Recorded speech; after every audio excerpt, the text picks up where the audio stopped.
Minta maaf kalau ada kata saya yang menyinggung mana-mana pihak, mana-mana perasaan. Saya minta maaf.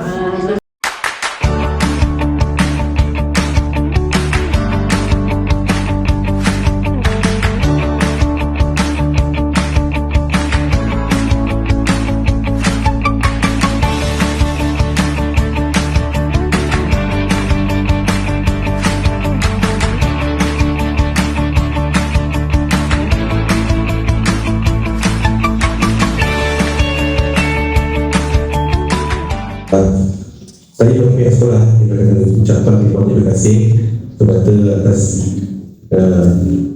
sumbangan usaha-usaha dalam mendidik anak-anak SD guru yang banyak mencapai kejayaan dari capaian PKK.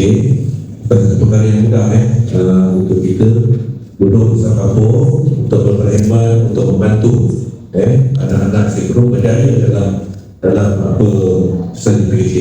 Jadi saya harap walaupun kita rasa keputusan ini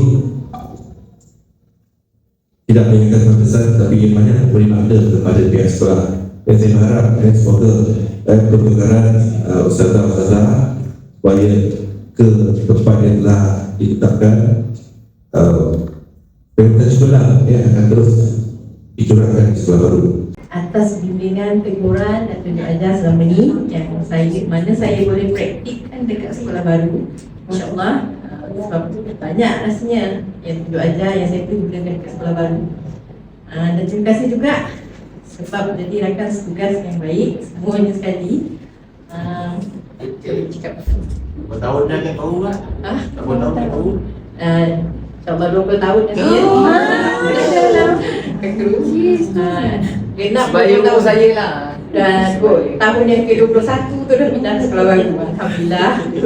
Ke sekolah baru, jumpa orang baru, pengesan baru, suasana baru, murid baru. InsyaAllah semangat pun baru, insyaAllah. Mohon terima kasih.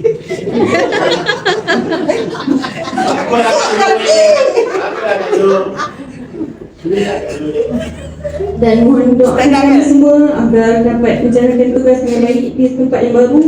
Dan saya doakan semua warga Turu semoga terus cemerlang dengan semangat yang baru. InsyaAllah, amin. Itu saja. Terima kasih. InsyaAllah. Assalamualaikum warahmatullahi wabarakatuh.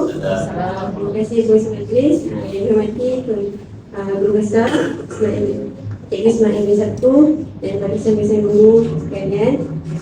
Saya tak ada lebih nak cakap.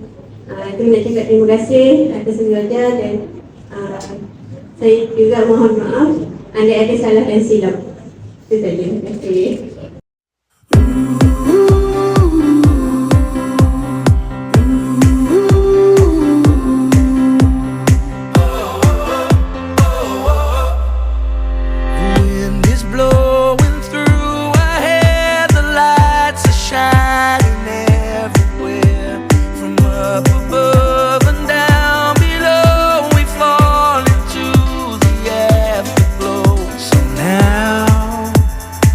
This is the perfect night tonight.